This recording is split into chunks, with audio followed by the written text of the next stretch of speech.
Hello, ladies and gentlemen. Welcome back to the Speed Street podcast. Lots of news to talk about. We've got a lot of IndyCar things happening, a lot of things that I think have they made it an exciting refresh on the internet. It's a crazy day to refresh Twitter. It's a crazy. We've even had journalists fighting on the Twitter. There's been people going at each other. Journalists / folks that report on IndyCar activities.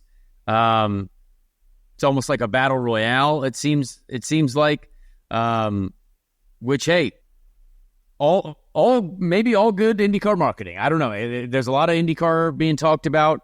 There's driver news. We obviously sort of. I knew who was going to be driving the ECR 20 car and 21 car, but we couldn't officially say it. Obviously, they were never going to announce it in time for my show, of course, because we know how that works. But anyway,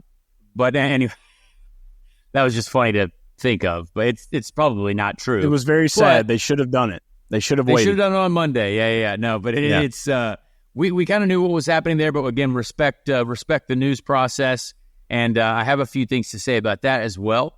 We've got an IndyCar race in potentially Dallas, a Dallas street race that it has been slowly undercovered, but no official announcement yet from the NTT IndyCar series. And we've got this story about Michael Andretti maybe stepping down from ownership. Well, he is stepping down from ownership, or has. And then Dan Tauris from Gamebridge and Group 1001 being the head honcho there now.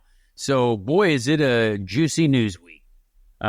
Chase, what do you think? We got a lot to talk about. I also went and raced NASCAR trucks, so definitely want to chat about that too. I think that was an interesting experience. What do you think? You definitely have to talk about that. Anytime you're out in Kansas puts on a good product. There's a lot going on in the NASCAR side as well from this past weekend. Some disgruntles, but nothing really on the side of IndyCar. I will say that it seems that this offseason, they're not ready to stop IndyCar at all. Like it seems like IndyCar is getting more ramped up than ever.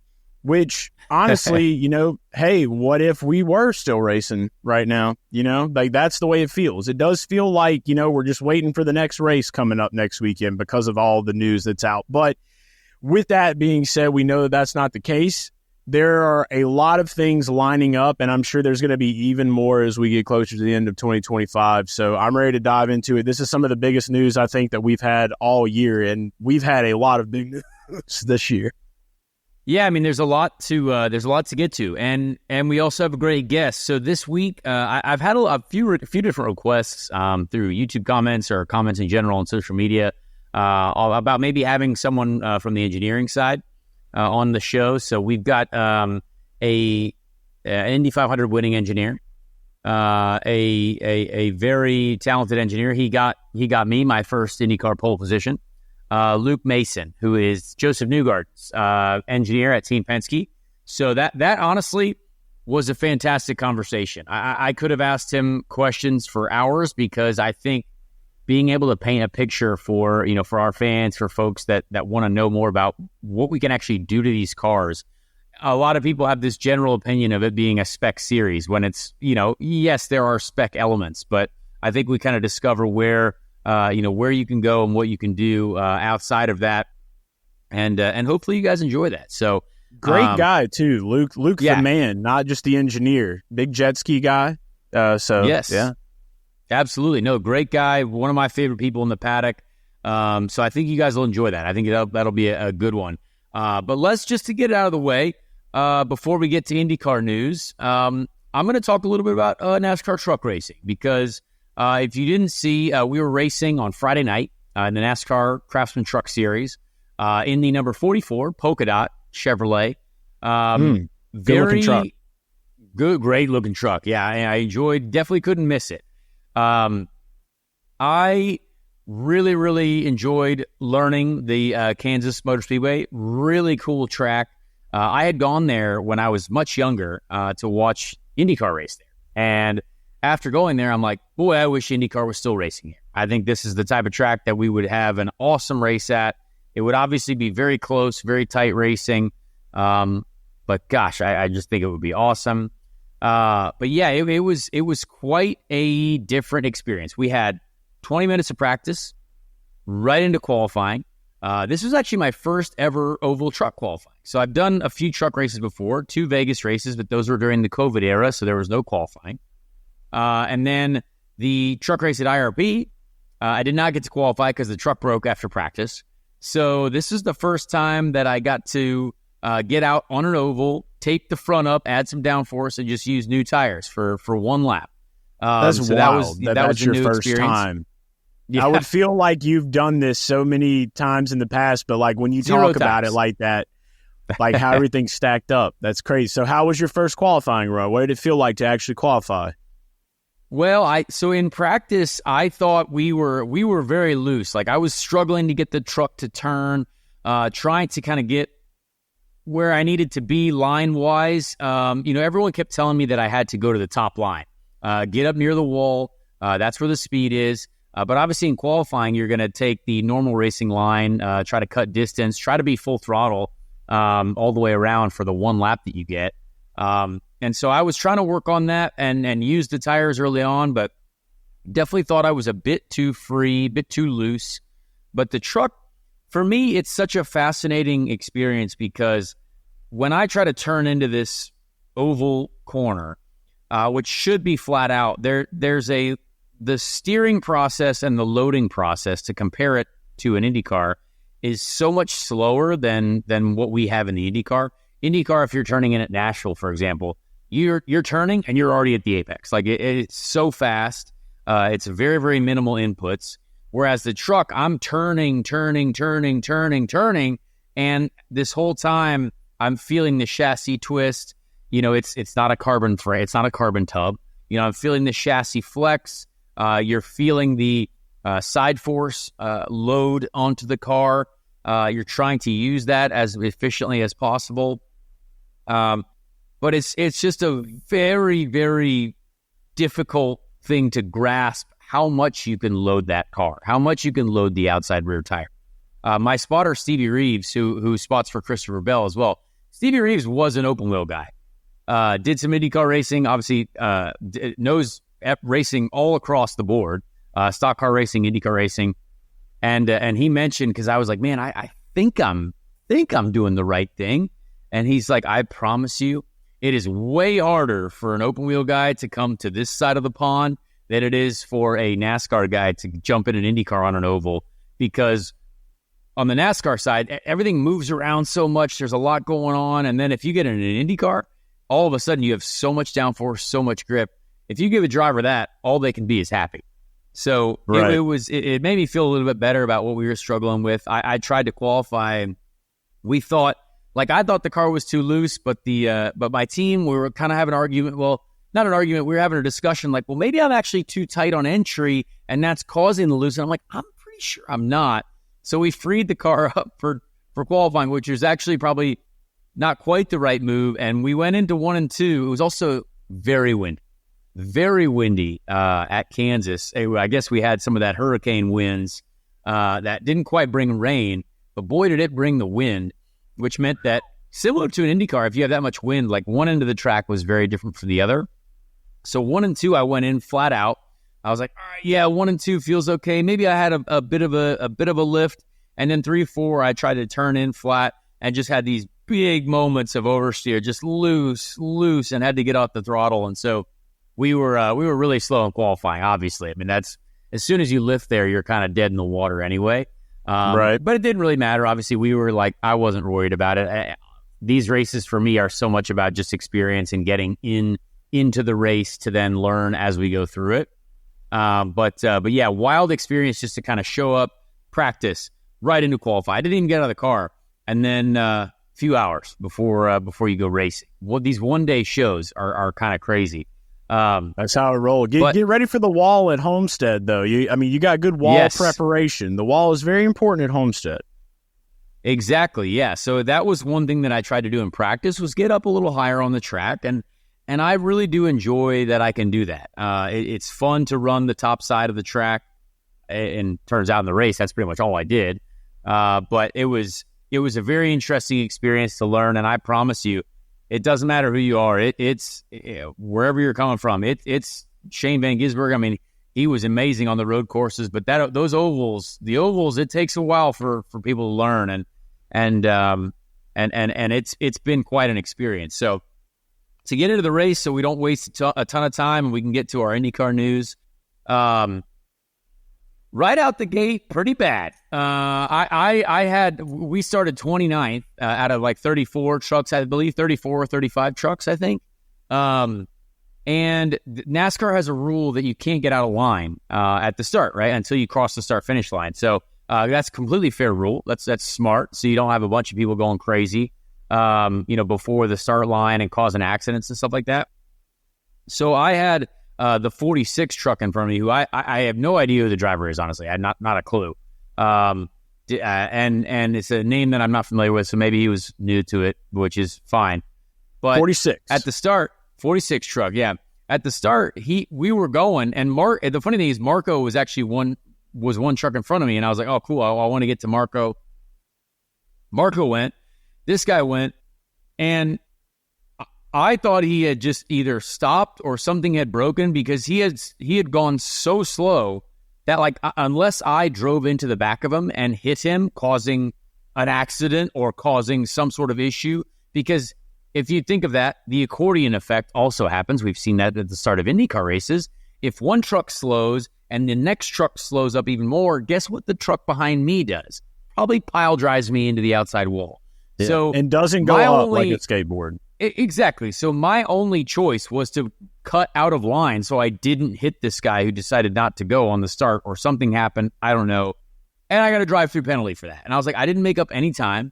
Didn't pass a single car before the start-finish line. I just pulled out of line, so I wasn't going to hit anyone. Now, again, I'm new to the rules, so that's completely fair. I'm like, hey, shame on me. But I was like telling the team, I was like, this is kind of silly. Like, I wasn't trying to get a jump on this guy. This guy just didn't go anywhere. So that sucked, honestly. That was really, really annoying to be kind of already way down from the beginning.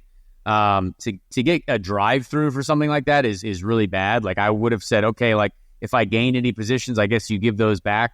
But that's a pretty serious Berry penalty. Both in the confused at the rules club this week. Yeah, I guess so. Yeah. So that was a real shame. We were a lap down very early on. But once we got back out into the pack after my drive-through, just feeling it out, trying to understand where I can run. It's a night race, right? So it looks cool. Everything is feeling like it's gripped up. Trying to gain some speed. Trying to figure out, okay, if I'm going to make passes on some cars and I can only run the high line and they're running the bottom, how do I time it to where I get the run? It's very fascinating it's something you cannot do in an IndyCar at all, because these 1.5 miles, you're lifting a little bit, and if you run the bottom, yes, it's less distance and it's technically the faster way around, but on older tires and heavier fuel, you can gain far more momentum by running the top side.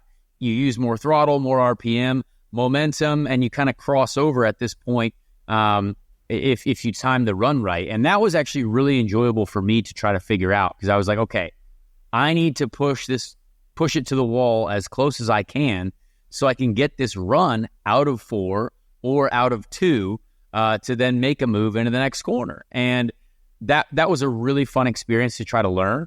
And then after stage 1, well, I still wasn't in the lucky dog position to get my lap back, right? So in NASCAR, you have the lucky dog. If you're the first car a lap down, you get your lap back.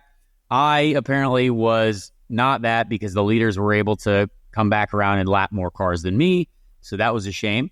And in the second restart, the same guy is restarting in front of me, and he didn't go again.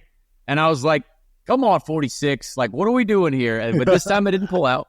This time I just backed off the gas and watched all the other trucks drive away from us. So I'm still very confused as to what was going on there. 46. So after that, we tried to stay away from the 46 as much as we could. Maybe it's through no fault of his own. I'm not really sure. But just started learning. Started picking off trucks. We would get in front of all the lap trucks that we needed to. We'd get in the right spot. We'd try to get ourselves right to where we needed to be to get our lap back. And eventually, we did.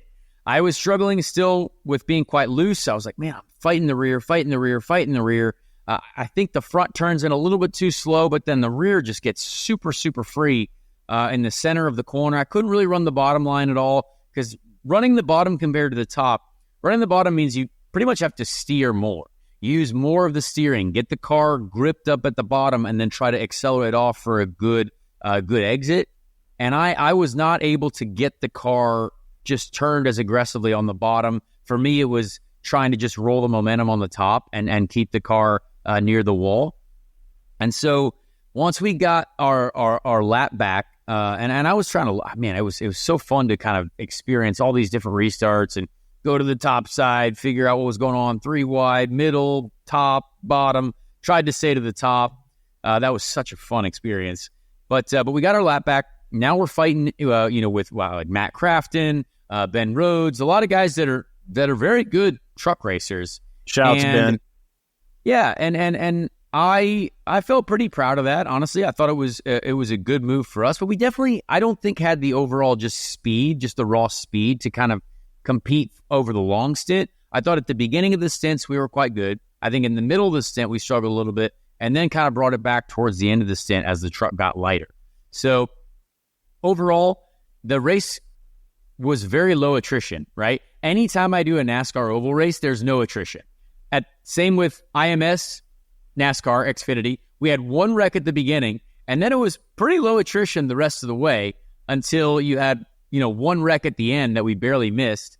And there wasn't really a ton of, crashing. Same with IRP. Like IRP in the trucks, everyone was like, oh, it could be crazy. There was no crashes, like really no crashes at all. So a fascinating... Earp was tame. Earp was very tame. Yeah, it was very, very tame.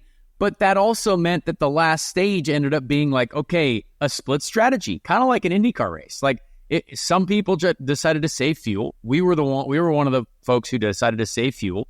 And some people pitted mid-stint to get new tires and try to hustle around and make that work. And obviously the winning strategy was to pit and get tires.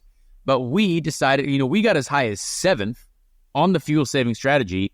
And I have never saved fuel in a Cup car or a NASCAR, a stock car vehicle under green. Definitely done it under yellow, and I kind of know switching off the engine and stuff like that. That's got to test your patience. Oh, yeah. I was trying to learn what I needed to do. I have no numbers on my dash. If I'm being told to save fuel in an IndyCar, it's like, well, we need you to hit 126, 145, right, whatever our number is on the dash. And I'm like, okay, cool. If I'm saving fuel, then I know that I'm hitting that number. They're just like, save fuel. I'm like, all right, I'm just going to lift as early like I do in an IndyCar. And so we might have been saving maybe a little bit too aggressively at the beginning. But our strategy did work. I mean, we did make it to the end. We finished 17th, which is my best truck finish. And the team seemed quite happy. Very clean truck, no damage.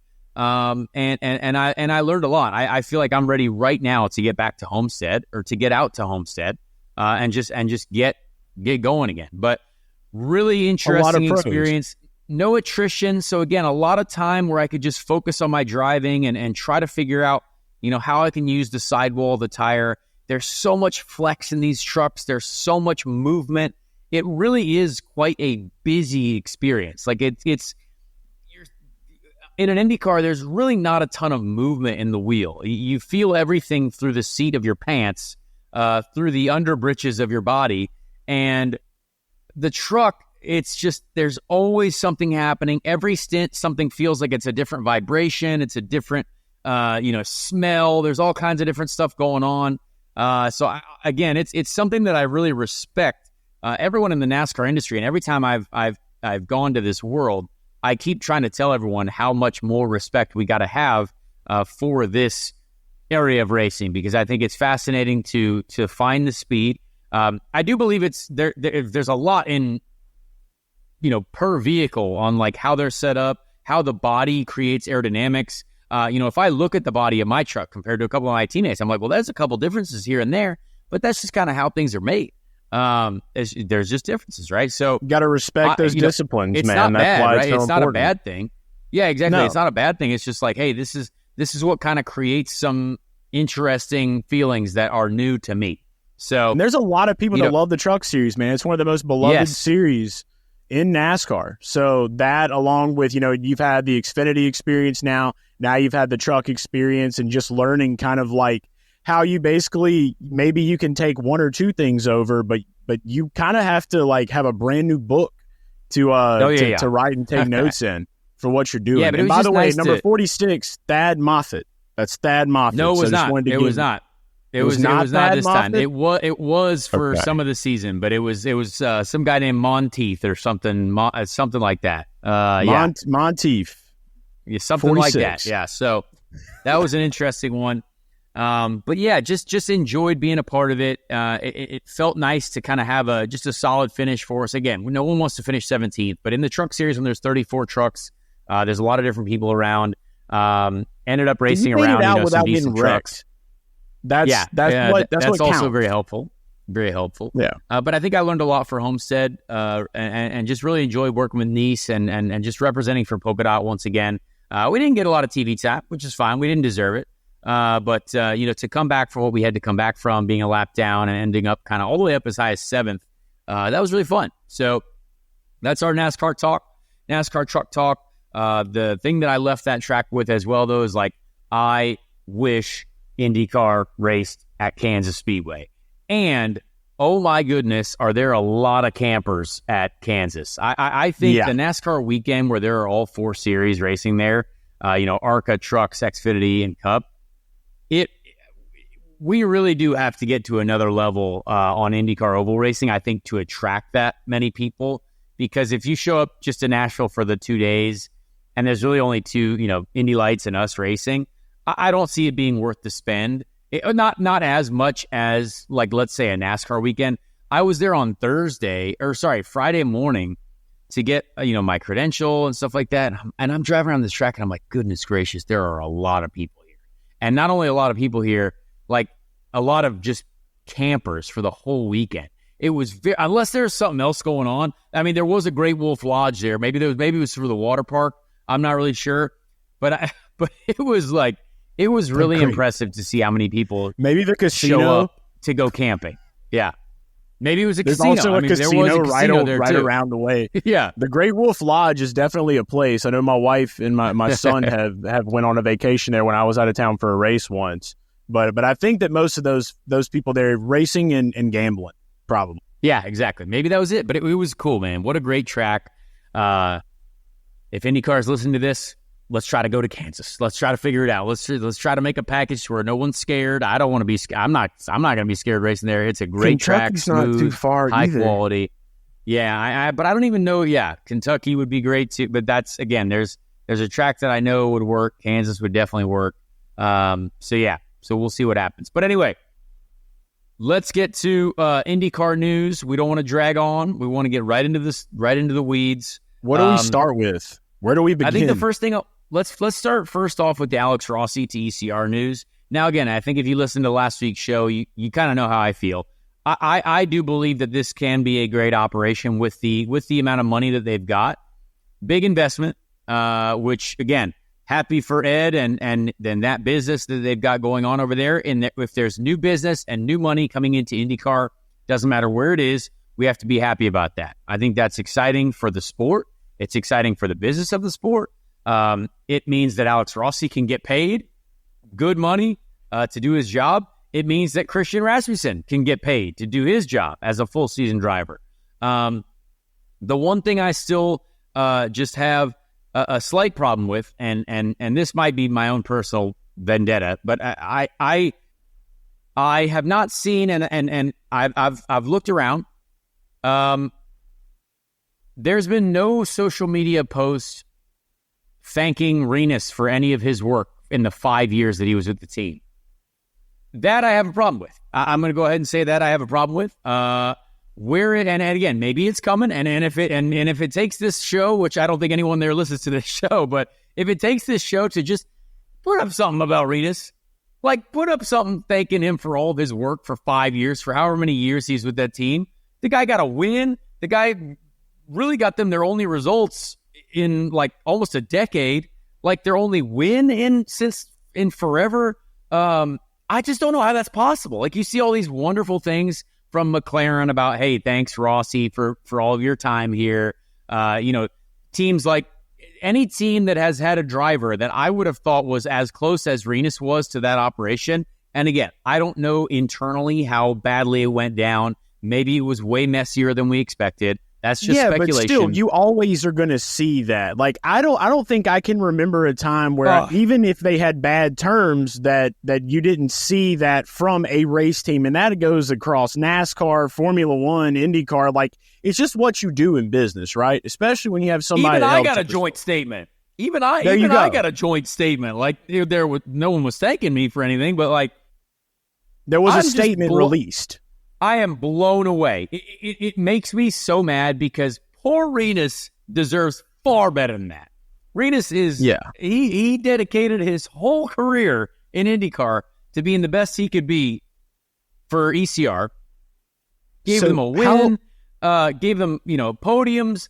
The guy is a super talented driver, as we mentioned before. And again, this is small time. Like, again, but I just think it's kind of petty. In the public landscape of things, like when I look at what McLaren says about Alex and what Meyer Shank said about David Malukas going off to do his new ride, it's all happening and nothing for a guy who, oh my gosh, it just gets to me. So again, I'm happy for Alex. Honestly, Alex, I just played golf with Alex the day he announced it for his birthday. We were talking about it. I'm like, hey man, I really do believe that there's a lot of potential there, a lot of great people there. I do believe that there's a couple that are not, but if you think that, hey, this is the place that will pay you appropriately, that you and Ed are best friends, that's awesome. I mean, there's a lot of good things, but again, it goes back to the big whole one's Heartland, morality of it all, the whole like the business ethics, the standards that have to be upheld. Maybe there's going to be something again next week. Maybe there's a whole plan that I don't know about, but all we can talk about is what has happened now. I would say they have until Thanksgiving. I would say give them until Thanksgiving because that's a great day to give thanks. So they have until Thanksgiving until we would just write them off as possibly one of the most selfish teams on the planet. I don't know. I mean, it's just. That's for me it's a tough personally. One. That's a tough one because, and again, there's no. If there's one thing we've learned about racing, I think, and if you know racing, there's not a lot of ethics in this sport at times. It's a tough world to be a part of, but I think there's a couple things that grinds my gears because I know how hard I've seen how hard Rinus has worked as a young lad to be a part of this team, and they invested so much in him. He invested so much in that team himself by putting his heart and soul on the line, doing whatever he could do to be the best he could be for that operation. Yeah, and the fans see it too. The fans see it too. So, I mean, it's not going unnoticed. Maybe but I guess the one big thing here is Heartland is the name of the company that's coming into ECR now with Rossi. So, obviously, like you said, anytime we're bringing new sponsors into the series, that's a good thing. That's what we want to see. And Heartland's like a really big company. So this a lot of brands that we recognize, a lot of brands that people recognize. Definitely that. So maybe some good liveries coming out of it. Did I say that right this time? Livery? Yeah, you nailed it. Livery. Yeah, good liveries. Yeah, some good liveries coming up. But yeah, that's just the one thing that I and again, I don't know what's going on there. I know Ed was on the off-track show with Alex and Hinch. So that was good to see that. But just a tough thing to see for Rinus, and that's all I'll say about it. I'm honestly happy for the team overall as a business standpoint. I think that's really important to get more and more people involved.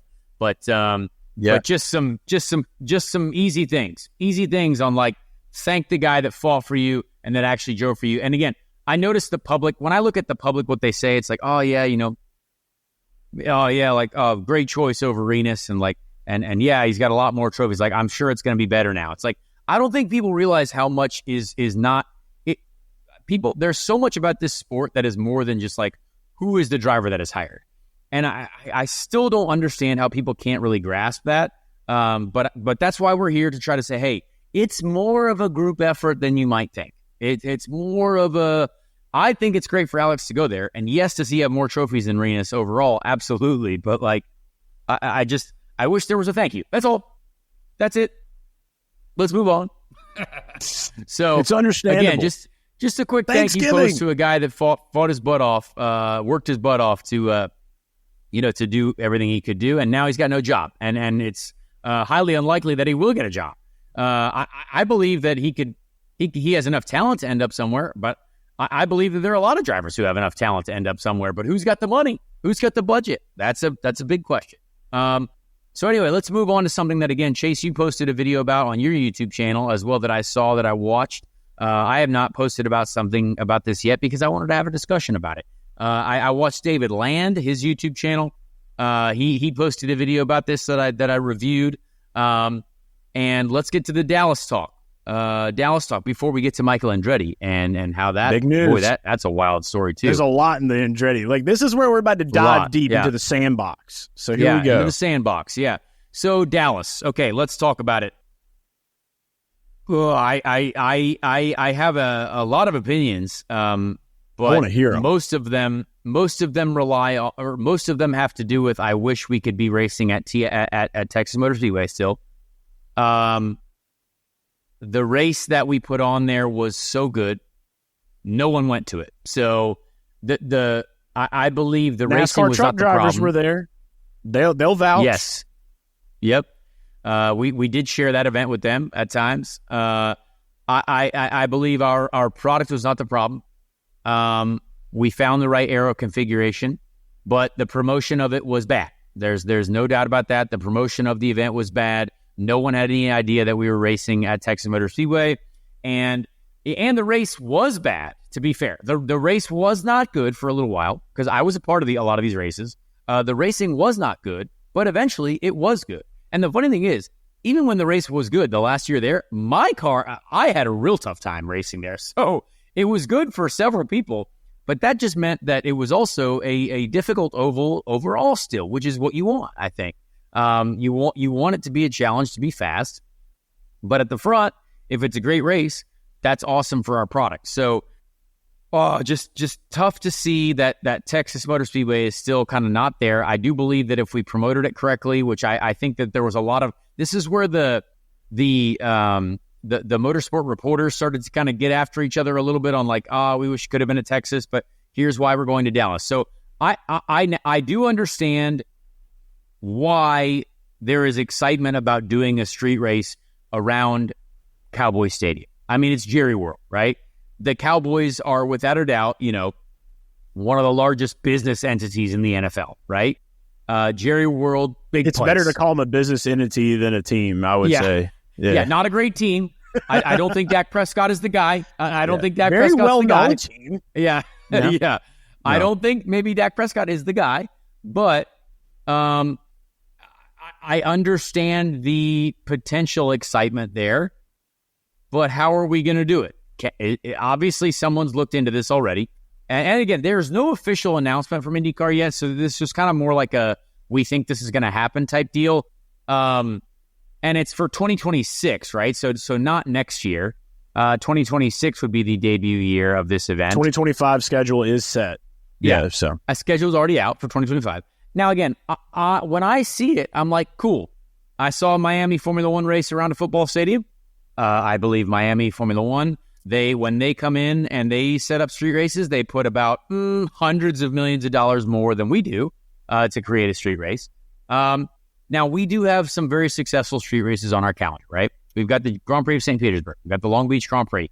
I think those are two household events. The Honda Indy Toronto, I think a household event that has kind of been a little tainted. It's been the track having to be altered because of some construction, and the pit lane is terrible compared to what it was. But it's still a great event, and people love going there. So again, a little bit of a yikes type stuff for the Toronto race, but again, it's a household event. It's an amazing event, and we love going there. We love racing in Canada. The Andretti team loves Toronto. Exactly. And so, those are some household street courses. Detroit, I'm not a fan of that one, the track layout. And I'm going to say that publicly. I love Belle Isle. I thought it was a great race at Belle Isle. Clearly, that's going to be different now. So, but one thing that we've seen with Detroit is you can't just implement a street course and think that it's going to be good. Same with Nashville.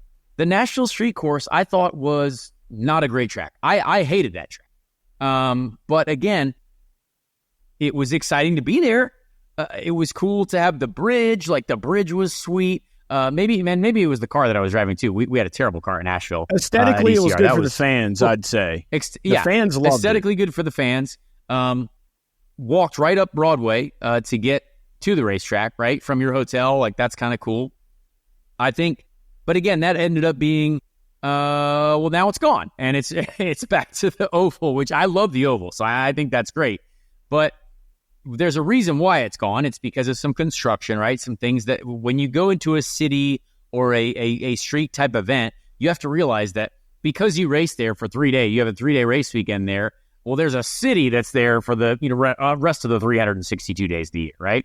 So there's a lot that goes into these events that we have to think about. But let's talk about the positives. I think it's cool. I think there's some cool potential there, right? If we do some work with the Cowboys and there's some stuff there that are like, hey, it's a great wherever we find it on the schedule. Maybe that's a good time of year to be in Texas. What's funny is I was actually at the last street race we did at Houston around the Texans Stadium. I was doing the Indy Lights race there at the Texas weekend. And again, that kind of was also a bit of a disaster. Like, they added like a tire chicane, and there was a terrible accident with Dario Franchitti. And so like there was, again, I hope when we go there, everything is just thought out at maybe a higher level. I just want us to go there. Track? Yeah. I want us to go there, and I want us to be excited about the event, not to have all of a sudden all this like potential hullabaloo about this might not be good or that might not be good, or we can't find where we're going to get credentials. We can't. The pit lane is too small. You're going to have to run a pit lane that's maybe double-sided or crazy like Detroit. I think the Detroit pit lane is a bit of a. That's just. It could be. That's a fun time for a viewer. Yeah, crazy for a viewer maybe, but it's just there's so much of a potential for disaster that we haven't really thought of yet there. Yeah. So I just hope that in our infinite wisdom, that when we go there, that it is thought out. It is going to actually happen, because again, I remember when we were going to do a Boston street race too, and that didn't work out. So let's just make sure that we execute this properly. We have more exciting things to talk about than things to slander. And I am going to be excited about it until I have a reason to not be excited. How about that? There you go. Is that fair, Chase? That's the most important part right there. And I think that's what a lot of people have to take away.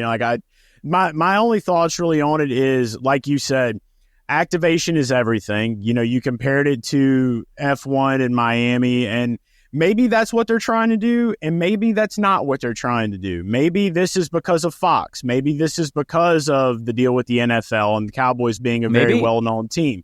So maybe it's not a complete, Control-C, Control-V situation, which means copy and paste from F1. Yep. But you can look at that however you want. We know that. We definitely know that. Perception is free, and you can look at it however, but the way I'm going to choose to look at it, and the way I think that a lot of IndyCar fans and just motorsports fans in general need to look at it, is have faith that we will take lesson from everything that we have learned in the past, because this has seemed like a wilder year, a different year. It does seem like changes are coming, and I firmly believe in that. So when you have a little bit more of an open mind going into these things, and it's not so much all negative flooding X and flooding Instagram and everywhere else, you tend to have a lot of cooler heads and a lot of happier heads going into this thing, so they can execute it the right way. And I do think they need to do a lot with Jerry Jones, get the Dallas Cowgirls out there. I know AJ Foyt is big in Texas. Big Texas guy. Big Texas guy. I think Santino Ferrucci lives there. So you can do a AJ lot. Foyt now is relocating. They're fully relocating their shop to Indy. But obviously AJ, he's a Texas guy, and we know that. But here's what I think, Chase, that I think is good. What year is it right now? It is 2024. It is 2024. What year do we have this race happening potentially? 2026. That is 2026. So, exactly. So we have time. We have like this. This is how I would do it. And again, I don't get paid to do anything currently. Well, except to race sports cars this weekend and to race NASCAR trucks in a couple weeks. But my 2 cents, we must use our experience in the past. We must use our experience with the Detroit track and say, okay, we better not have 58, 57 second lap times, and we have 25 chartered cars, probably going to be 27 cars ish starting this race, maybe more by that time. So let's figure out how we fit all of these cars on a pit lane. Okay, let's figure out how we make this track long enough to where it's not a complete disaster when you're trying to get, maybe clear track for qualifying and practice and the race. How do we make it a good racetrack? Okay, what did we learn from Nashville? Is another big thing. Make it a competitive track. Of course. What did we learn from this Music City Grand Prix street race? Okay, well, there were so many first gear corners that you could end up causing a complete traffic jam in the race. Okay, well, let's maybe spread these corners out a little bit. Let's figure out a way to make it like what's a great street racing track? The Grand Prix of St. Petersburg, great track. And it's not that long. The qualifying laps there are less than a minute. The Grand Prix of Long Beach, really long, straight, great overtaking zone, some kind of very unique corners, a couple different passing zones. Okay, so let's just take a few things, if we can, from the good street circuits that we know work. Let's take some things that we know don't work or kind of make us look a little silly and maybe avoid those. I feel like it can't be that hard. Honestly, we have time. So let's go down there, and if we need to maybe make some paving adjustments and create an area that make the racetrack a little bit better, let's just do that. Because again, I do believe we have enough data and enough smart people that are working on this to be like, we can do this correctly. Because again, if you create a track like Long Beach, if you create a track like the GP of St. Petersburg, well, I don't know about you, Chase, but I know that the Grand Prix of Long Beach has been going on since before I was alive. And the Grand Prix of Long Beach has been a successful street race. My dad raced there. It's so old. The Grand Prix of St. Petersburg is a household event for us. Great event. Creates some fantastic motor racing. St. Pete and Long Beach are experience. Like the house of IndyCar. That's IndyCar's crown jewels. So let's just be responsible, and let's just be hopefully creative enough to where we can go down there with our group of Penske Entertainment. Everyone goes down there and says, hey, we know it works. We know it doesn't. And I believe we can do that. Just don't make it like that. That's like a splat egg, because that's what that race will be if it looks like that. Describe for the folks just listening what that means, because I can't even see it either. So this is basically, this is a track. This is a don't. So this is Chase is is currently Stadium. pointing to a notepad, and he drew something on the notepad. You have to articulate this, Chase. It's not only a video episode. I'm getting to it. This is the yoke. The yoke is AT&T Stadium in the middle, and then it's just a bunch of turns that somebody quickly thought out before the race 2 weeks in advance. Don't do that. Yes. Just don't do that, because exactly. that looks like an egg, a splatted egg. Yes. So don't make it. Exactly. Sorry if you're not watching on YouTube. This is incentive to watch YouTube. Yeah. No, we want everyone to listen. We need the listenership up there too. So we need the Spotify, we need the Apple listeners, we need all those folks. Thank you for listening. Exactly. Close your eyes. Appreciate you folks. So again, that's how I feel about it. Please let us know in the comments too, anywhere on the Twitter sphere, on the Instagram sphere, on the threads, on the YouTube comments, wherever you want to let us know what you think about it. Because again, there will be people who agree, there will be people who disagree for sure. So let's move on to something else before we get to our guest. Very incredible engineering chat. The whole Michael Andretti thing, the Andretti maybe stepping down as an owner. Again, I still want to see some more official statements, obviously, about this. I think there's Andretti a lot of... did release one, didn't they? I maybe they did. I'm not really sure. If we can find one, we should probably read an official statement. But Bobby, maybe you could find one. I actually don't think that there was. I don't think that there was. I'm just Googling it now. So it wasn't like a hardcore like statement, but it was a little something. Here's the AP article. Let's read the AP article because that's usually, pretty solid. Michael Andretti hands over control of race team to business partner.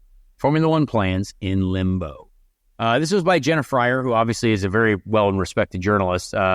Twitter comments don't like her because they don't ever read the articles. They just read tweets. But Jindal works hard. She does work hard.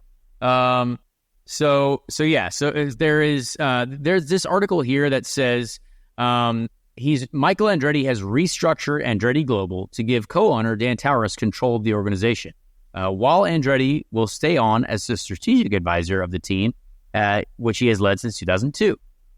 So in 2023, so there's a lot of details of this. I actually already knew that Dan Tauris owned a large portion of this team because he's put a lot into this team, right? Dan Tauris has been revolutionary, honestly, in our sport. I would say he's the Gamebridge is the main sponsor of the Indianapolis 500, right? Like there's a huge partnership at the track in our sport.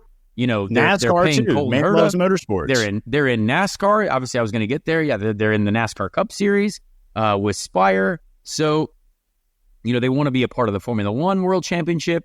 But to give you guys some perspective on this, Andretti early in 2023 confirmed he'd sold part of the company to Tauris, owner of Gamebridge Holding Company and Group 1001. Gamebridge is one of the largest sponsors in IndyCar and also sponsors Andretti driver Colton Herta. So the team has been rapidly expanding through Dan Tauris's influx of cash, and Tauris has been a part of Andretti's push towards Formula One. This is all Jenna Fryer's article. So if you want to check this out, it's very easy to see. I'm reading. This is cite your sources. Do the right thing. I'm just reading an article from AP. So again, I think Dan's passion for motorsport, it's obviously very, very evident. I believe that Mike. Obviously, there's a quote here that says Michael remains engaged and will continue to serve as a strategic advisor and key ambassador. So that's interesting. Where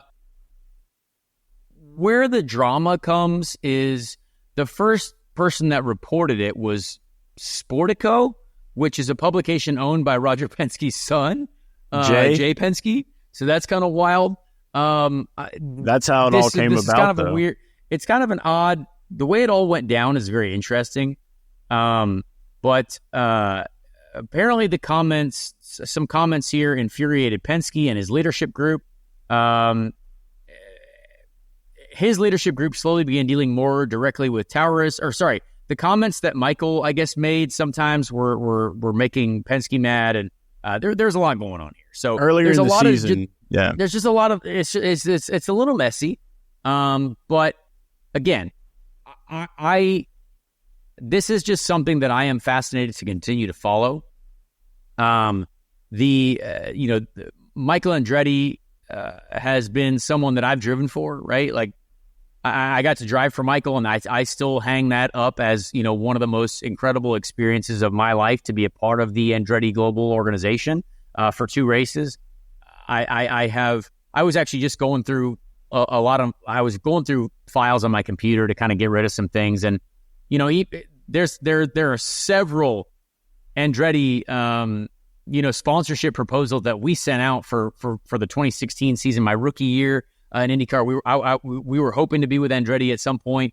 We pitched so many different companies together to try to end up at Andretti at some point. Obviously, none of it worked out, which is fine, but we ended up back there in 2019 for the Indy 500 with the U.S. Air Force. But this is something that is very interesting because there's been so much going on with Andretti trying to go to Formula One, and that's been a complete. I mean, that's been a fight. That's been a battle, and I still hope that somehow, whether it's through Dan Tauris, whether it's through whoever it is, that team still becomes a reality. Because I mean, it's very much a reality right now. It's just not fully in place yet. They're not. There's a lot of people speculating that that's why that move happened, is so that it gets Michael off of the ownership paperwork, puts Dan there, and they're hoping maybe this is all rumored. This is not 100% truth. This is just stuff that I've been seeing online where it's discussing how this may be the only way to get them to F1. Yeah, and that could be a possibility too. So there's a lot of information in this AP article. I do really suggest that if you actually want to learn more things, just read the whole thing. Just read it all. Reading is good. I am excited to see. Reading is important. Read the article. Don't just read the 120 character tweet. Read the article. There's a lot in there. I'm sure Nathan Brown has something out there as well. But it's going to be interesting to see how this affects everything. It's funny. I went up to Marco Andretti on the driver intro stage before the NASCAR truck race, and I was like, "So what's going on there, brother?" And he declined to comment on it. But I was like, man, I'm curious to see what how this works out for everyone. I'm still sure that we see a very successful Andretti Global team, in the future. I think they're only getting stronger. They finished second in the IndyCar championship with Colton Herta. So, hopefully the business gets all sorted out. Everyone's happy. I do hope. The one thing that I hope is that I believe it's still important to somehow. I hope the name stays the same. I do believe that. My personal opinion is I would like it to still be Andretti Global. I think that's it's just a cool name. The Andretti name. Everyone knows the Andretti name. Mario Andretti. I mean, they even talk about Mario Andretti in rap songs. Like we know that everyone knows who Mario Andretti is. The Andretti name is something that is just known all across the motorsport spectrum. But it's been very interesting to follow. So I can't wait to see how it happens. That the Dan Towers side is growing larger all the time. We see Gamebridge on the 7 car in the Cup Series, which is obviously driven by now Justin Haley, was Corey LaJoie. And then we see them supporting Nick Sanchez, who was in the truck race with me. I got to chat with him and Marco Andretti a little bit before the truck race on Friday night. So and Dan has honestly been very helpful to me in my life at one point too. Dan has supported my racing, and I will always be forever thankful for that. So Dan's been a good person. He's been a person who loves this sport, and we got to be thankful for that. So very excited to see how this situation plays out, honestly, just because, boy, was it a headline. It was a headline. I mean, it made me go, oh, all right. Oh, that's interesting. Yeah. Kind of crazy. There's a lot, so much into it, too, like that we really, really probably don't have a lot of time to dive into, but there's so many little things. And I guess the final thing that I'll say about it is I just really hope that in 30 years there's a movie about this entire story, because I just want to know what did Mario and Michael do to F1 to make them be this difficult. Yeah, that's what I want to know. What is going on? That's a wild one. I do hope that somehow they figure that out, and somehow the Towers group and Andretti, whatever it is, however it ends up being, whatever it's called, whatever it is, I do hope that they get there, because I believe I believe it would be very important. So anyway, so that was our discussion on that. Please read that AP article. Definitely some interesting stuff there, and stay tuned to the IndyCar landscape. A lot going on there. I don't know much more about it, honestly, and maybe I don't think anyone tells me stuff anymore because I have a podcast, which is fine. So I'm gonna try to lean on the sources that I have, which is fine. That's a good reason. But I also really appreciate people's trust. There is far more that I have learned that I have definitely not shared with this show, because I appreciate keeping people's trust. So again, a lot of crazy IndyCar news going on. We also saw, real quick, shout out Indy NXT, Miles Rowe joins Able Motorsports for the 2025 season. I got to spend some time with Miles Rowe after the Nashville race. Great dude, as always. I'm excited to see his development continue. I hope that I know that there's a lot of great people at Able Motorsport. I was just with Jacob Abel yesterday on Sunday at the Colts game. Jacob Abel, still need to get over there and see them. Spencer Piggott had a great time at the Colts game and enjoyed that. I chatted with Colton Herta. Colton Herta came out with us on Sunday night. We had a few cold beverages, and having cold beverages with Colton Herta is always a great time. So we appreciate Colton Herta just coming out to hang out with the people. We had a lovely dinner, celebrate Spencer Piggott's birthday. Shout out Colton. Colton paid for dinner. So I appreciate that. Colton is great guy. Takes care of the boys. So with that, Chase, what do you think? Should we get to our interview here? I think we can probably get into it. We're ready for some tech talk with Luke. Yeah, tech talk. Guys, please have a listen to this interview. And if you want to know more, I'm gonna probably post a couple of these segments just by themselves on the YouTube channel. If you don't want to have to go find the interview, I might just try to do that because this one is an interesting one. And I think we could have talked for even longer about everything that goes on in the technical space. So with that, let's get to Luke Mason, who is the head race engineer for Josef Newgarden, the number 2 car in the Penske IndyCar organization. So here you go, Luke Mason, to talk some very important tech talk. Well, ladies and gentlemen, this week we have brought in someone to this show who is far smarter than all of us. Someone who, this type of human being has been requested, I think, by multiple people in the comments section, the YouTube comments section. I did a video recently on the YouTube channel, if you follow that, just about the front and rear roll bars and the weight jacker in the car and some of the tools that the driver has access to. And so this week, we decided to get into the engineering side. We want to learn more about the NTT IndyCar Series, the vehicle. So we brought on an engineer who makes Indy 500 winning look very easy. This is Luke Mason, who is Josef Newgarden's race engineer. Luke Mason, who was also my race engineer as well for a very short period of time. But we got a trophy together. We got a pole. So that was very exciting. Luke, we appreciate you being here. I'm excited to kind of dive into your mind and just help folks understand, I think, what all is out there on the IndyCar mechanical engineering landscape. But first, I want to hear about how you got into engineering, like right out the gate. What first made you want to be a race engineer?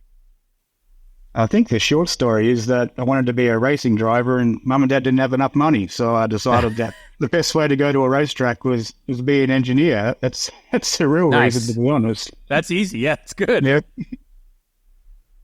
So you obviously did not grow up on this side of the world. So where was it like? Did you do some go-karting and then realize, hey, I'm gonna appreciate probably this mechanical side more, maybe learning more about the technical side? Yeah, a little bit of go-karting, a little bit of Formula Ford pretty early on. Just a lot of testing, never really raced, and sort of realized that, to be involved in this sport and not be a driver, you're either going to be a mechanic or you're going to be an engineer and work your way up. So at that point, I think I was 16, 17, working out what I was going to do university-wise or get a trade and be a mechanic. And a course at my university in Perth, Western Australia, just came along, which was like what you see now, like in the UK with motorsport-based course with an engineering background. And I was like, that sounds pretty bloody cool. I might just do that and figure it out after that. That's awesome. So, like, to speed things up, when did you end up on this side of the world? When did you decide, like, hey, maybe the open wheel world was the world you wanted to be in? And because I first worked with you at Carlin, obviously, and which is now JHR. A lot of our fellow workmates are still there at JHR. But when did you decide that was kind of, did you start in Europe and then you're like, all right, now I'm with Carlin, and then Trevor shifted you over to America? No, I was in V8 Supercars in Oz and decided that, I was 24 years old and I was either going to stay in Australia my whole life and do V8 Supercars, or being a single guy, pretty young, didn't have much to my name. I was like, well, let's go overseas and try something different. And if it doesn't work, I can just come back home and figure it out. So it was 2016 I come across, and I actually started in NASCAR. I was at RCR as an engineer at RCR, and I was very used to the metric system, not the imperial system. Freedom Straight units. to NASCAR. You went right to the top of American sports right there. What is a kilometer? Yeah. It was an eye-opening experience trying to learn what a slug was and what a 16th of an inch was, and all these terms like wedge and forward bite and all these things I never heard of before in my life. But that was awesome to be able to get my foot in the door there, and I did that for a couple of years, and that was at the point where Trevor, they were just starting their IndyCar team. They'd done lights for a while, and 2018 was their first year in IndyCar, and I was like, deep down, NASCAR wasn't really for me. I think that was just a way to get my foot in the door and get over here in the first place. Learn a lot, but for me, it was always wanting to end up in IndyCar. That was where it was at for me. It's really interesting, though. I think a lot of people assume that there might not be as much on the technical side in NASCAR than there is with us. But I want you to give people, because you kind of know what goes on over there. And again, this is an IndyCar show. I know what goes on over there, and it's astounding, the work that they do technically and aerodynamically, everything. Can you give people kind of a quick summary on, like, hey, there is way more going on than you think in the NASCAR Cup Series, Xfinity Series, when it comes to trying to optimize the performance of those cars? If there's something that on TV looks like a box with four wheels and turns left a lot and runs into each other every second lap, there is so much that goes on behind the scenes on those cars. It's every little minute detail, the simulation technology, their process and manufacturing techniques to get everything so perfect, because at the end of the day, they're the majority ovals, and as we know on our side, that the whole field's very close on ovals, especially in qualifying. Good. And it's the tiny little details that you have to get dead perfect to get car performance, especially in an era now where we're majority spec car. So everyone's trying to do the last little thing, and then the amount of money and time and effort that gets spent behind the scenes on those cars it would blow people's mind if they actually went through a shop and had a look. Yeah, and I'll let Chase jump in here too, because he started in the NASCAR realm too, and now we're educating him on the IndyCar side. Yeah, so it looked like you did some work with Daniel Hemrick back in the NASCAR Xfinity Series.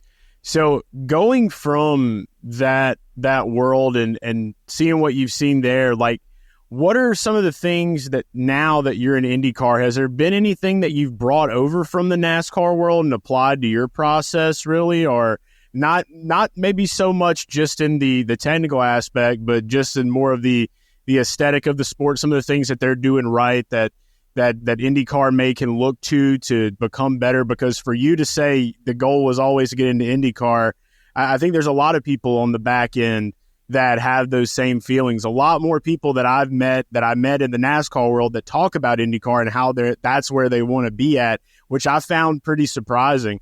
So what are some of those things, if any, that you've been able to carry over, bring over, and what do you think could be better for the future?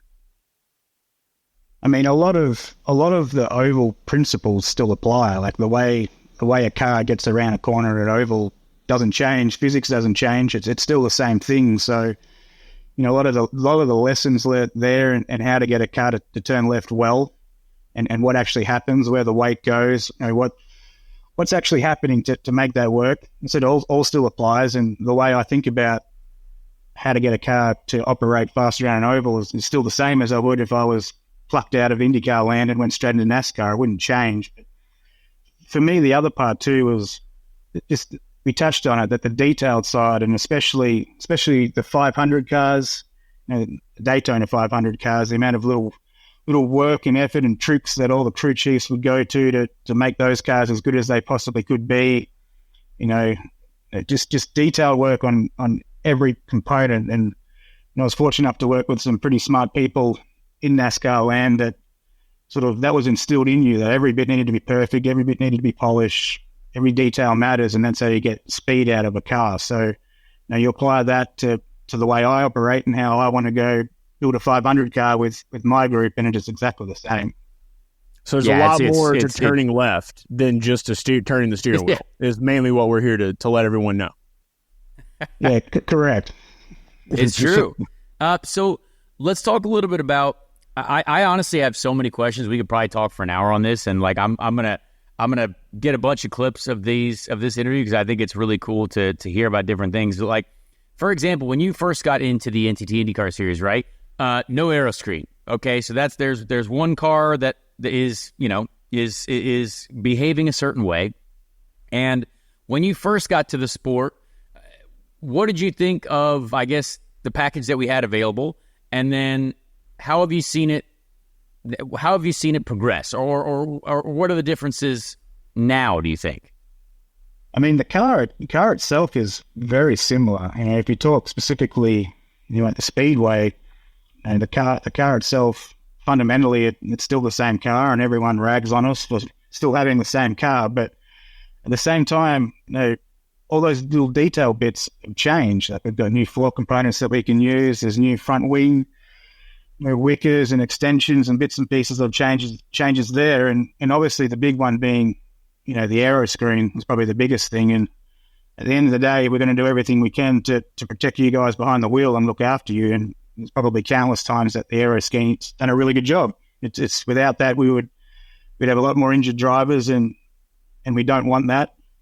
As a consequence, obviously everything we add to the car keeps getting heavier and heavier and heavier and heavier.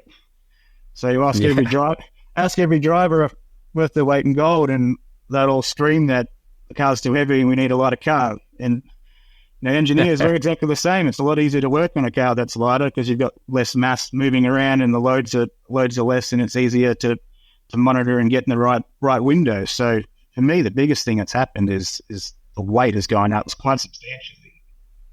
Yeah, so explain that a bit more, though, because I completely agree. If it's something that just by adding the Aeroscreen, you've seen several drivers completely look different. I would say it happened to James Hinchcliffe. I would say it happened to Simon Pagenaud a little bit. Simon Pagenaud, Indy 500 champion, IndyCar champion. And then in the Aeroscreen era, probably a little bit more of a struggle than I think everyone would have expected. Same with Alex Rossi, even, you could almost say. You know what I mean? I know myself. I've certainly struggled getting my driving style to adapt to the heavier car. But tell people a little bit what the weight does and what that, like adding it right on top of the car, what that does to kind of shift the balance of the car. Yeah, so ideally, we want everything as light as you possibly can, and you want it as low as possibly can. That's race car building 101. It doesn't matter if you're racing a short track, you're racing a touring car, you're racing an IndyCar, you're racing a NASCAR. You want it as light as you can, as the rules allow, and as low as you can get it. So then the other part of it is where that weight actually is. So we put an Aeroscreen on the car, and everyone's first thought was, well, aerodynamically that must upset the car quite a lot. There must be a lot more drag and losing downforce and all the rest of it. But in actual fact, it wasn't a really dramatic difference at all aerodynamically, especially at the Speedway. It was a little bit of a balance shift here or there, but globally, compared to some of the other things we've done, it wasn't that great. But you're adding a lot of weight high and a lot more weight forward. So intrinsically, that changes the balance. So, breaking it down real simple is, the more forward weight you've got, you have more security on the way into the corner. You might hear drivers talk about being loose on entry. Forward weight helps cure that. But at the same time, in the middle of the corner, generally you get a very lazy front end and a lot of understeer, so it doesn't complete the corner. Whereas putting weight rearward does the complete opposite. You move weight rearward, and all of a sudden you've got a car that might be a little loose on the way in, but it's going to rip and hold the bottom better than anything else. So there's always a compromise there to whatever you do. Yeah, it's fascinating to see kind of what has changed and who it's changed for. Obviously, there are guys that are still, Penske's still doing well in both eras of the vehicle. I think there are a lot of drivers who do well. Scott Dixon hasn't changed at all, but it certainly has affected, I would say, some other folks as well. One other question that I had as well that I think people still really don't get a grasp for is how open the landscape is for dampers, right? Because in our world, and in Formula One, you're building everything from the ground up. Obviously, for us, everyone thinks it's a spec series. Now, again, there's a lot of it that's spec for sure. Like a lot of us have the same aero parts. We all have access to that. But I think people still don't know anything about what the dampers actually do, what they're able to do, and where they've come, like, let's say, in the last 4 or 5 years. Because I've seen them, when we just discovered inertia in the dampers, like for the first time, like that was new over the last couple of years. And then, maybe not new, but it was something that was really pushed hard on in the damper program. But can you kind of explain, just to give people an idea of like, hey, this is the advantage of having a damper that is working efficiently, and maybe what's the opposite? It's funny because I'm not going to get your damper secrets. I know that. I'm not trying to get it. I'm trying to talk normal science. I I would literally give up my several toes and pinky fingers maybe to have a Penske damper. But hey, let's just talk about basics. Well, that's what I mean. I've been on both sides of it. I've been a new team coming into the series, buying dampers off the shelf and having a great time trying to figure out why we suck. And then I've been on the other side where it's put these on the car and don't take them off because they're the best thing since sliced bread. So they make a massive difference. I mean, I'm very fortunate to have a lot of very smart people here at Team Penske who are a lot smarter than me in that area and able to provide information, resource, and quality stuff for us to use. Where we trust those guys and what they find for us, whether it's rig tests or simulation or anything else, to really fine tune our package for every track we go to. It's not they might look the same, but on the inside, we're taking something different everywhere we go. We're optimizing exactly, and people don't realize that as well. The dampers, you're not just running the same thing for every track. It's a completely fine-tuned package, damper curve, and everything, right? Right, and that's a step further when you go oval racing because they're different at every track, and every corner themselves is completely different what you're doing. Yes. So it's there's a lot of speed to unlock in getting that package right, and it's funny how people travel in between teams, engineers come and go, drivers come and go, and the first thing anyone ever asks is, "What's your damper package look like? You got any curves? You got any information that can help us in our direction?" And everywhere I've ever been to, you try to run someone else's philosophy on your car, and it doesn't work, regardless. So that just shows that that damper package is so optimized around whatever fundamental setup each team is using that it's difficult just to pull a damper off one car and throw it on the other and have success. Yeah, and it's why, for example, if for some reason this often happens, right? You can we got to look at the Ganassi setup sheet. Well, if you try to just apply that to let's say an ECR car, for example, or any car that I've driven, it doesn't matter what car it is, that won't just work because the way you're generating grip through the damper, right, is completely different. Is that accurate in saying that? Yeah, 100%. And even here, we went to a test at Iowa my first year, and I thought we had a pretty successful package at Iowa when you drove at Carlin, and it was fundamentally different. Fundamentally different to the Penske package, and we tried it at a test, and it was garbage without the dampers we run here. So it's okay, let's reset and go back. So a pole-winning set, but isn't that so funny, right? A pole-winning setup, we were pretty freaking quick. I'm not gonna lie, and we probably should have been on the podium in race 2, but we still regret that. But that's fascinating that you could take that setup to Team Penske and it doesn't work because that's just how the sport is. That's how difficult it is, right? 100%. And so that's what I find fascinating. So I just want to even go one step deeper. So tell people what this is. I'm trying to make it as simple as possible because again, this is stuff that folks might not know. So when you say, okay, you can mess with the internals of the damper, but essentially the damper is what creates grip. It's a crucial piece of the suspension. Can you explain what goes in there? Maybe how many adjustments you can make, because there's compression, there's rebound, there's different changes that you can make to the damper once it's on there. Yeah, and now they've become so complex because they've got the inverter inside of it. And most people run inverters in all four corners, just the way the rules are. But they fundamentally bump, rebound, compression. You got high speed, low speed. Now on top of that, some people might have some sort of blow-off system in there to help it over curbs and ride the curbs. And all these are adjustable, and all you're really doing is fine-tuning how much tire compact patch you've got on the road. At the end of the day, the tire needs to be on the road. That's what's connecting the car to the road or the surface, and that's what's generating the grip. So you're trying to control whether it's low frequency or high frequency vibration on the road or bumps or whatever it is to try get the tire to grip the track as much as possible. Yeah, and so that's a good way to explain it. I appreciate that. I have a couple other, Chase. I'll let you jump in here though, because I'm diving deep into the technical landscape now. Yeah, I mean, just take a brief moment, I guess, away from the deep technical side, or maybe not. I was on your Instagram, Luke, and I noticed that not only are you a fan of, land motorsports, but also aquatic motorsports, maybe, if you will. You're a jet ski guy. I saw you riding a Yamaha jet ski around the lake. Yeah. You ever lined up Just with like my somebody out on the lake, and maybe for like pinks flips or something like that? Like you like to do a little drag racing with a jet ski? I don't think my balls are big enough for pinks, but that thing's good for 88 mile an hour on the water, and that'll scare the shit out of you trying to hang on to that. So I've never rode a jet ski. And I just, every time I see it, I'm like, why have I never rode a jet ski? So now I see you riding jet skis, but you kind of look like a professional. I mean, you were dipping, dodging cones, little water floats, man. I mean, you were kind of getting it. So that was where that racer in you is at. I feel like you could be a great professional jet ski racer if you wanted to. No, I am poor amateur at best compared to the professional guys who can do more than 1.5 laps before falling out of the seat, because I can't hang on much more than 5 minutes. It's I want hard. to watch that. Dude, it's really hard. Yeah. I think Daniel Tosh once said, a comedian, he said, you never see someone with a frown on a jet ski. It's someone they're always, it's just a fact.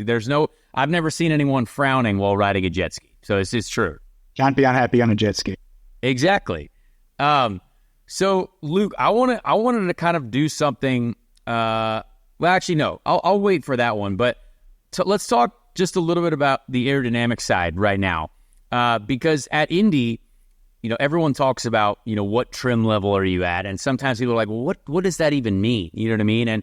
And Nashville, I tried to explain to people like, yeah, we had a pretty unique package where there was nothing on the floor, and just basically trying to look for downforce on the top side of the car, and so. Can you explain, let's just, for example, because the Indy 500 is what people know the most, give people kind of a few ideas of what the most downforce we can run, and then if you're looking to be super trim in qualifying, what you kind of have to take off, the pieces, and how far you can go on the rear wing, because again, it sounds smarter probably coming from you than me, and it doesn't give away setup, it's just like the rules of the series. Well, it's funny because, you look at a qualifying car and a race car at the 500, and to most people they look exactly the same and you can't tell, right? It's very difficult to tell unless you've got a clean eye. But the qualifying car, you're trying to run the least amount of downforce possible to do 4 laps flat out without lifting.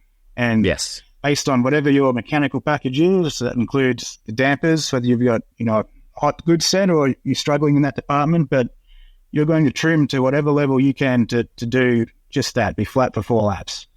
And it's very easy to be flat for the first one, but by the time you get the 4th one, especially if it's a hot, windy day, you're hanging on. So you're trying to factor that in when you choose your trim level. And ultimately what happens if you don't quite have the inherent speed in your car, which we definitely fought for a few years there, is you find yourself trying to trim too much to go faster and you go slower because the car just doesn't get to the road. Yeah. Which is possible. It's possible to be like, why did we go faster? Well, now you're too trim and you're just sliding around too much. That's right? Correct. So it's a very fine line between, having enough downforce to have enough grip to get through the corner without sliding, and then taking too much and sliding and actually scrubbing too much speed in the corners. When you get into the race, you're talking a big total difference in downforce, and you see that in a lap speed. We run the low boost there, and everyone... Give people a number, though, because I know there's a number, like overall race downforce, like max downforce is like, I forget what the number is, but essentially it's like, 2,600 pounds. There's some level of downforce that you can get to, and then qualifying, it's like 1,000 pounds less or something like that. Is that correct? So not quite dramatic, but you're talking somewhere between, 2,000 and 2,800, basically. Okay, yeah. That makes sense. And then... So what we can take off from the downforce side, though, is everything from the floor, right? And then you can also now, we trim the car by ride heights as well. We find that I explained how the weight jacker worked and the fast jacker, right? And what people are doing with the rear of the car now. Is that kind of impressive to see where everyone's finding speed now?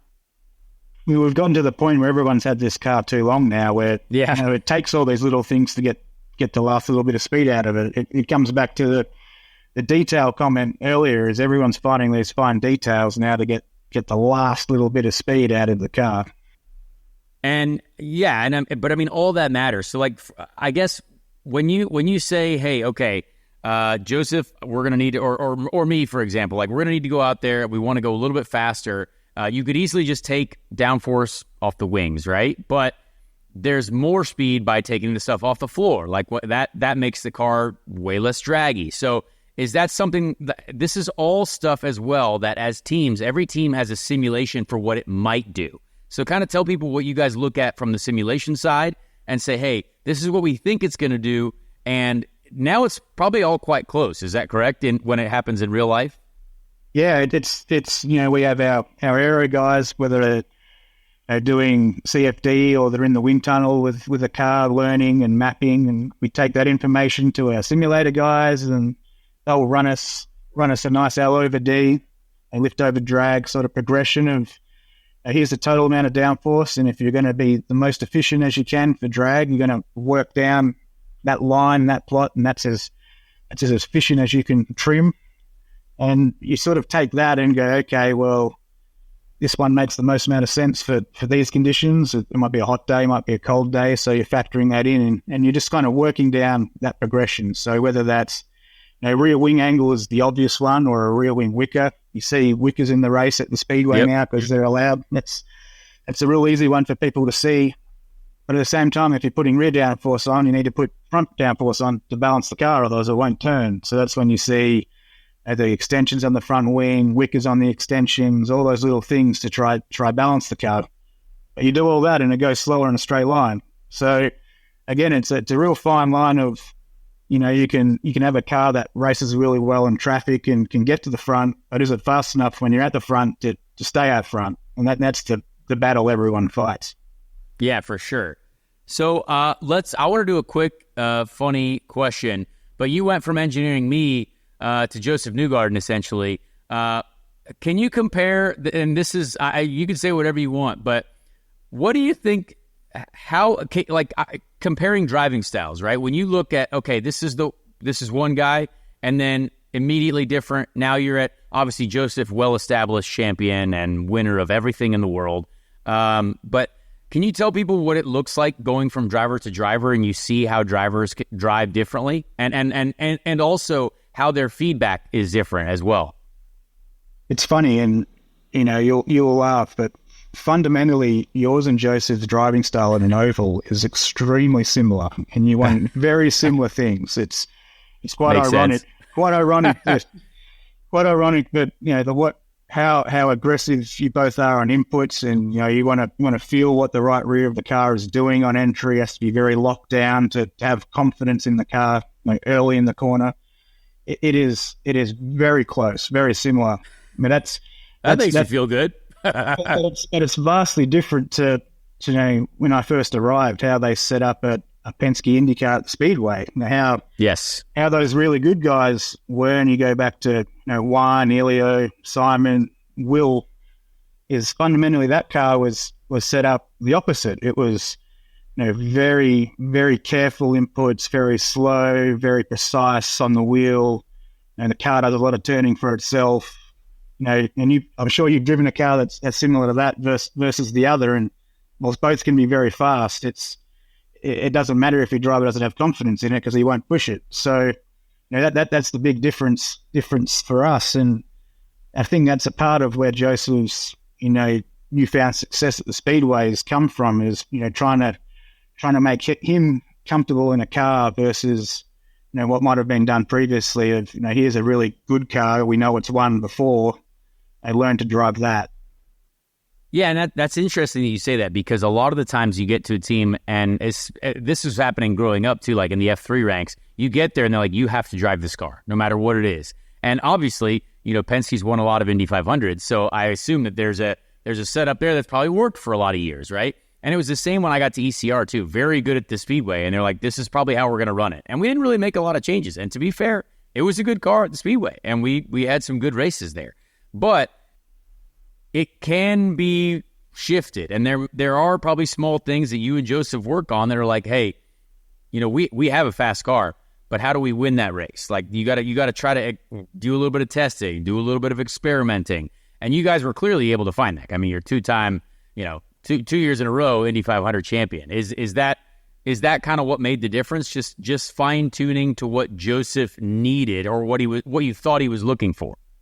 It's all about getting a driver that feeling of being comfortable, and I think it's specifically as they turn in, can they feel the rear of the car, and ultimately that dictates everything else that goes on through the corner. And how we achieve that with him is slightly different to the other two. And at the end of the day, we had all 3 cars in the front row last year, and they all had completely different setups in the car, and they all looked completely different in the race, because I found all 3 of them at one point. Like I was like, right. I saw Will, and poor Will looked like he was dying, and Scott was good at the beginning and struggled in the middle, and Josef found it at the end. So like, it's amazing how different those days can be, right?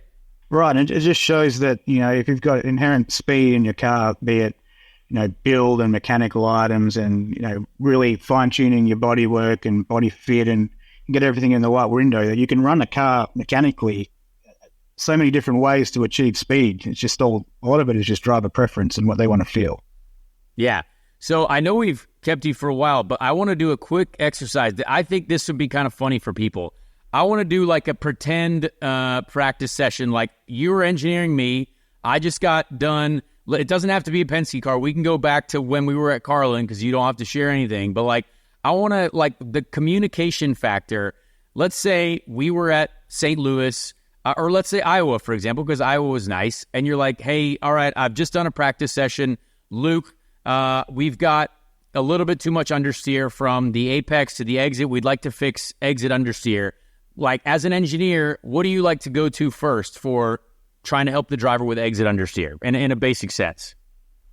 Well, the simple and easiest one is, can we add more front wing? And that's the first thing I'm going to ask you is, I'm going to go, hey, okay, what's it like on the entry of the corner? Is it planted, or are we a little bit on the nose is the term? Yes. Is the front a little bit too reactive on entry? And if you tell me the front's okay and it's nice and planted on the way in, then the quickest thing we can do is put more front wing in the car. It'll keep it turning for longer, and it'll also add more total downforce. So that's a win-win. But then I'm going to tell you, but I don't want to only rely on the front wing, because we got to be mechanically a little bit better. So then what do you attack mechanically? And then I do a big side. Front wing's always easy, Luke. I remember front wing's easy, but that's easy. That's a get out of jail free card. So yeah.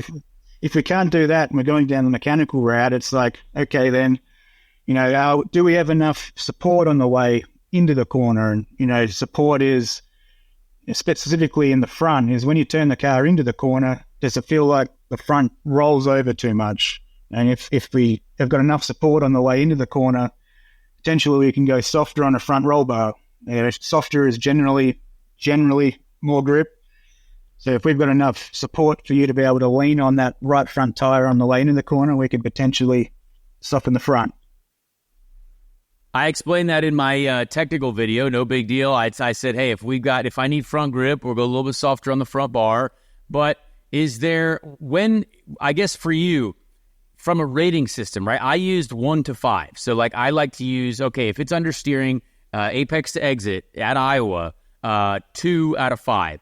Do you find does Josef have a wildly different rating system? Has it been multiple drivers where you're like, oh, if they've got a little bit of understeer, it's actually a 3. But if they say 5, 5, you should be pushing the walls down. Is that kind of interesting to listen to and figure out?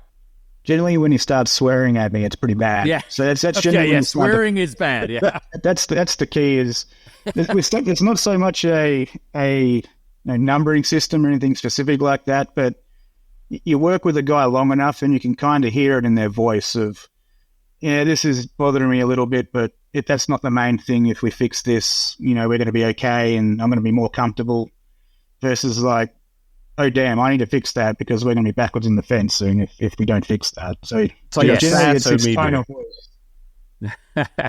Chase, go ahead. I'll let you get another one in here with Luke before we go. Yeah, no, it's all really eye-opening stuff, and I love that you're going into it too, especially for somebody like me on the outside, that's trying to learn how to have this communication, on race days that I'll never get to talk to a driver with, but at least I'll know in my mind. I wanted to ask you, you've been in this game for a long time.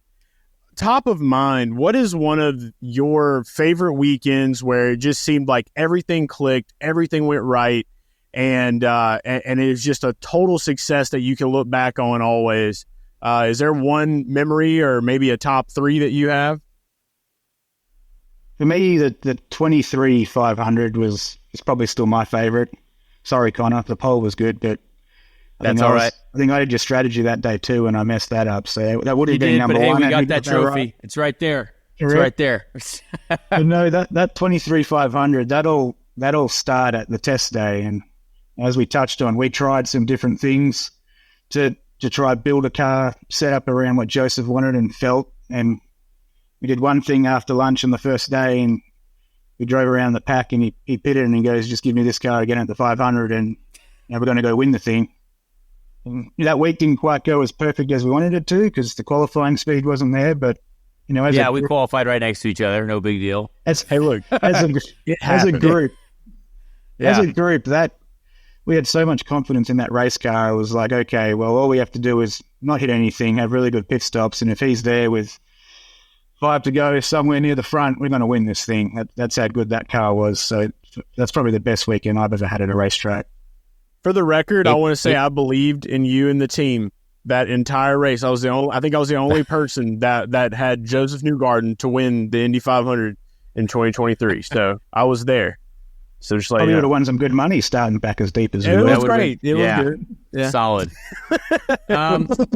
So Luke, before I let you go, I want to get your thoughts on we're hopefully approaching having a new car.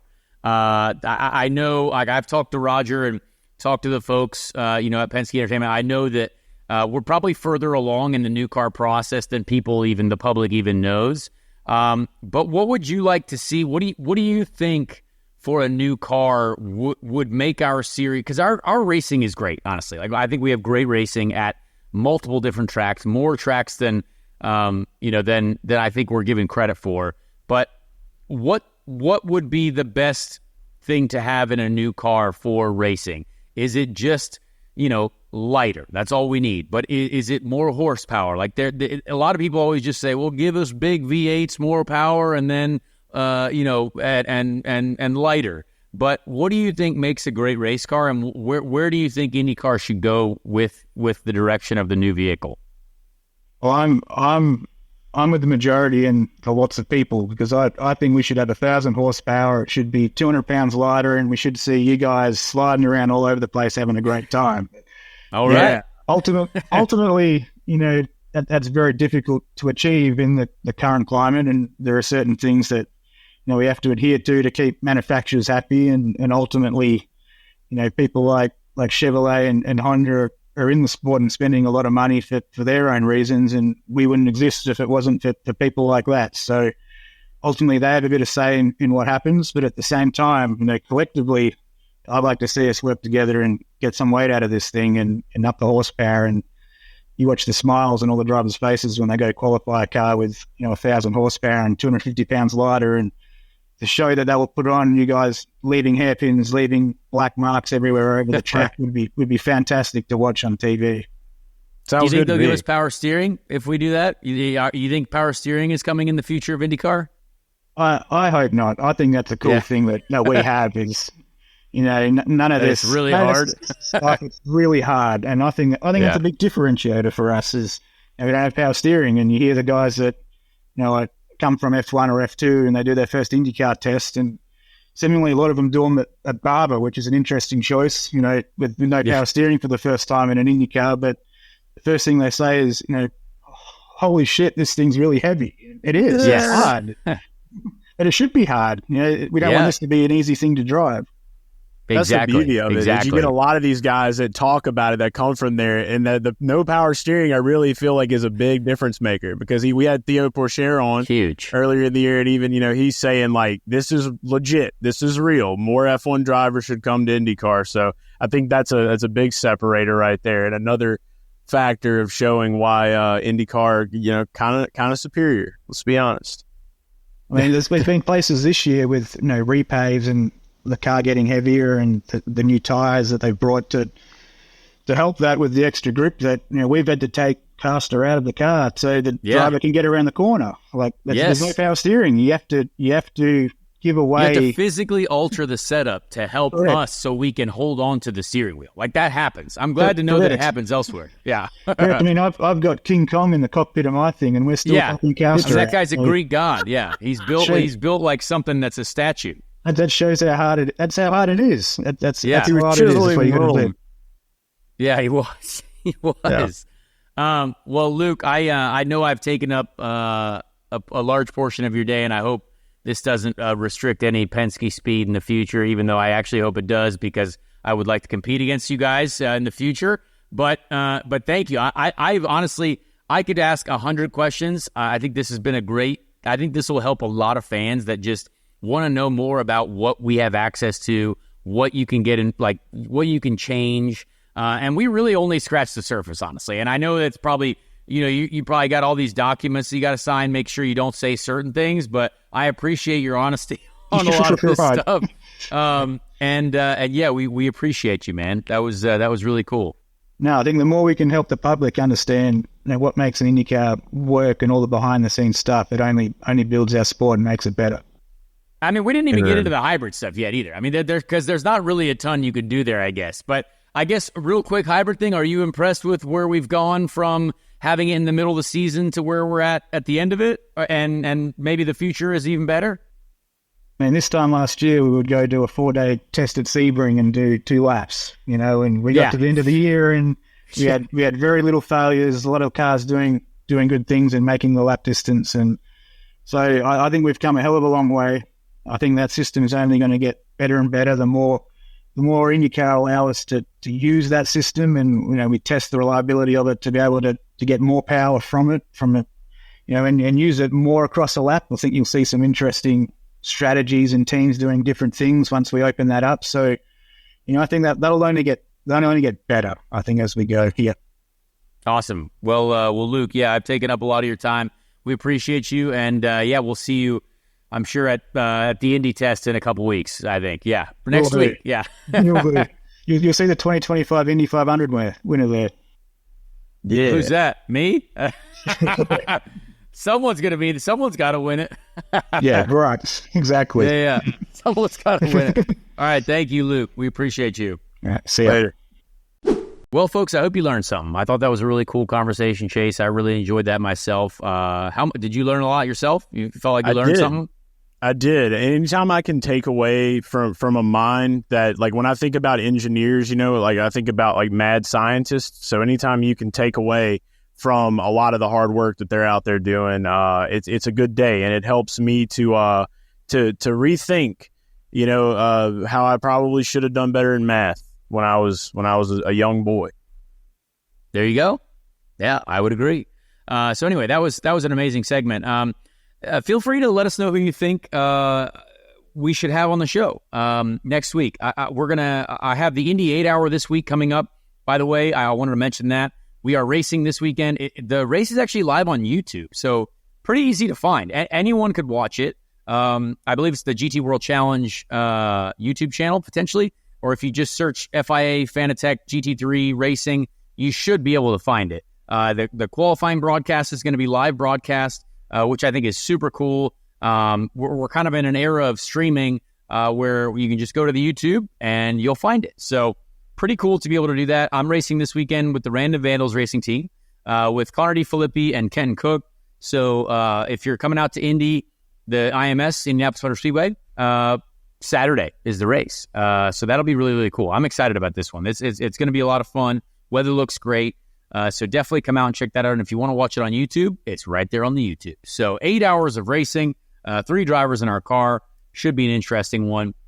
But we'll have another guest on next week. I don't know who it's going to be, but I'm sure we're going to find someone fun to talk to. Maybe about Indy cars, maybe about something else. Maybe it'll be an actor or a DJ. I don't know if you knew this, Chase, but Keanu Reeves is going to be here this weekend at IMS. So that's hilarious. I can't wait to meet Keanu Reeves. I really hope I get to meet John Wick. That would be incredible. Yeah, somebody tagged him as John Wick. He's just Neo to me. Neo, usually our Ted. So that's usually how it goes. Yeah. He's So Keanu, I though. can't hard to believe. Fun fact, Keanu Reeves is going to be racing in the Toyota GR Cup, I guess, with one of the guys from Dude Perfect, too. I don't know if you guys follow Dude Perfect, but there's going to be racing? a wide... Yeah, there's going to be a wide range of human beings at the Indianapolis Motor Speedway this weekend. So, dude, they're doing like definitely celebrity come check it out. pro-ams with racing now? Dude. Yeah, I guess so. I want more. It's I kinda cool. want more people, dude. I want to see Vince Vaughn in a car, dude. You know? That would be hilarious. Yeah. It would. So yeah, that'll be really cool. Definitely come check it out. So with that, let's get to our favorite segment of the show, the Ricky Treadway Random Indy 500 Driver of the Week. The greatest event of its kind that's ever been run on. Let's meet the drivers. We'll make up the field.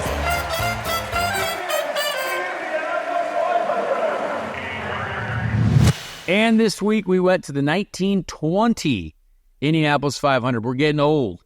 1920, a lot of names in here that we could learn from. And I found one that has a Wikipedia page that might be the longest of any 1920s racing driver that I've ever seen.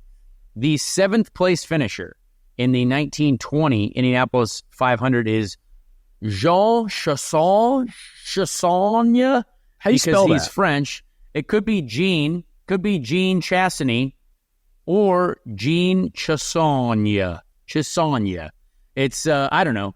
I let's just not hate how I Chassagne. pronounce it. It's fine. It's Chassagne.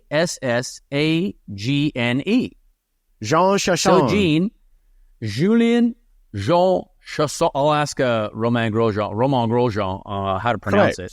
But boy, this guy has quite a story. Was a pioneer submariner, aviator, and French racing driver, which is wild. This guy's in submarines and planes and race cars. That's my kind of guy right there. Finished third in the 1913 French Grand Prix, won the 1922 Tourist Trophy, and finished second at the 1925 Le Mans Grand Prix, which I assume is Le Mans 24-hour race, all in Sunbeam motor cars. That is wild. So let me... Chassagne, I'm going to say Chassagne. Chassagne was also associated with the Bentley boys, who were described as having captured the spirit of the times, partying as hard as they worked. What? Age Larger than life, their 47. restless and often reckless love of speed and adventure complemented the big green Bentleys from Cricklewood perfectly. That's hysterical. So this guy partied, which I respect. He also served as a pilot during the Great War, but under the request of the British Admiralty, he joined Sunbeam to advise, develop, and test aero engines for the war effort. That's wild. So this guy, honestly, great Wikipedia if you want to learn more. There's a lot of crazy stuff about him, but let's talk about his Indy 500 specifically. Only 3. 1914, he started on the pole. Qualified first.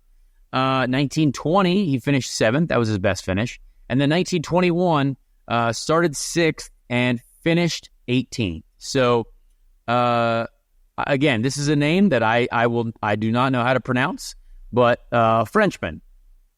And a Frenchman who flew planes and partied. That's a guy. At age 47, was partying at age 47 with the Bentley boys. That's huge. I respect that. Yeah, died age 65. Died in 1947. So, shout out Jean or Jean or yeah. Anyway, France nailed it. French. All right, folks. Well, that's our show for this week. Please subscribe to the channel. Leave a like on the video. Comment on it on YouTube if you want. Please subscribe on Apple Podcasts, on the Spotify's, on wherever you listen. We appreciate you. Be a friend. Tell a friend about the show. That'd be really cool of you guys to do. And we'll speak to you next week on Speed Street.